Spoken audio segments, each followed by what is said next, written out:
Adik, jangan main situ. Main sana sikit. Kena kereta ayah nanti. Bahayalah jalan depan rumah kau ni.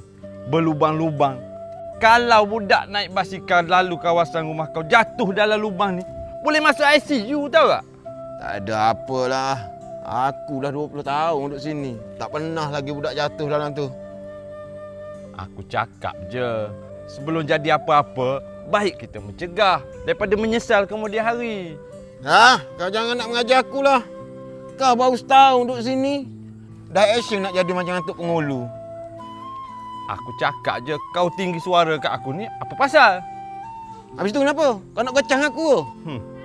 Kalau gocah, tentulah menang aku. Kau baliklah. Sebelum aku santar kau.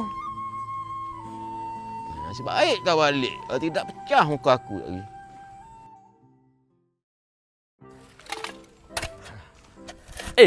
Kenapa pula kau nak tutup lubang ni? Hari tu kau cakap kau nak biar je jalan macam ni. Bahaya.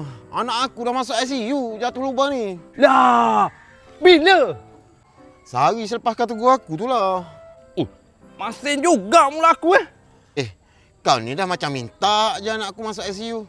Aku minta kau masuk ICU, bukan anak kau.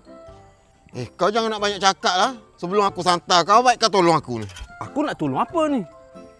Kau ambil kereta sorong tu, pergi ambil tanah kat sana. Baiklah. Tapi kan, kalau aku pasang spotlight solar kat sini, okey tak? Kat sini, aku rasa okey juga tu. Sebab kawasan ni gelap malam. Okey, nanti aku pasang. Jom ambil tanah.